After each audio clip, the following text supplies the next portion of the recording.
ወአለይኩም ሰላም ወራህመቱላሂ ወበረካቱ። ሰላም እንዴት ናችሁ የሀገሬ ልጆች? ሀገራችንም ሰላም አላህ አድርግልን። ኢትዮጵያችን ሰላም ትሆን። አህምሼ ዞሮ መግባችን ሰላም አላህ አድርግልን። የሀገሬ ልጆች ሀገራችንም ሰላም አላህ አድርግልን። እኔ የምላችሁ ማለት ነው ያው ከዚህ በፊትም ነግራችኋለሁ፣ አሁንም ነግራችኋለሁ። መጀመሪያ ከመሳቀቅ አስቀድሞ መጠንቀቅ ይላል። ገባችሁ? እኔ ነግራችኋለሁ። ለምን መሰላችሁ? አሁንም እነግራችኋለሁ።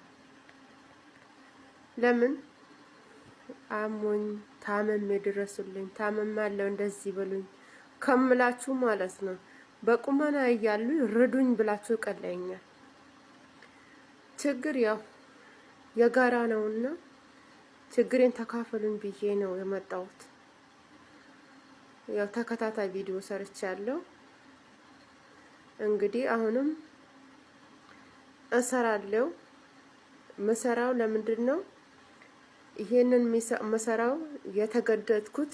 በቃስ እኔ በቃ ምን ማድረግ አለብኝ፣ ምን ላርግ በሚል ሰዓት ለራስ በራሴ ማለት ነው በቃ ዩቲዩብ ከፍቼ እንደ በዩቲዩብ ለመስራት እቅድ አወጣሁኝ ራሴ ማለት ነው። እቅድ ሳወጣም እኔ ብቻ አይደለም ከናንተ ጋር ነው። ለምን አንድ ሰው ለብቻው በጣም ሸክም ላይ ነው፣ ግን ከሰው ጋር ከሆነ ብዙ ነገር ይካፈሉታል፣ ብዙ ነገር ችግሩ ይቀላል።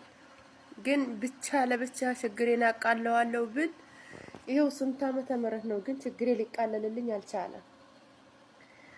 አሁን በቃ እየከፋ መጣ ስለ በቃ ነገሮች ማለት ነው። እንደገና ከዚህ በፊት እንኳን ያው አካላት ስንኩላም ብዙም ባልቀየረላት ብዙም ባይከብደኝ፣ ግን አሁን እያደገች ስትመጣ ማለት ነው እየከበደኝ መጣ። በቃ እሷ በቃ በአመት አመት እየጨመረች በቃ እየከበደኝ ለራሴ እየከበደኝ መጣ። አሁን ያንን ነገር እስኪ ለእናንተ ላማክራችሁ። በቲክቶክም ከሁለት ሶስትም ሰርቻለሁ፣ ግን እንደዚህ በቪዲዮ ወጥቼ እንደዚህም አልሰራውኝም።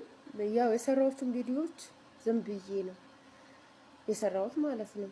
አሁን ግን በቃ እኔ አንድ ሎሚ ለአንድ ሰው ሸክም ነው፣ ለ50 ሰው ጌጡ ነው እንደሚባል ማለት ነው። እንደዛ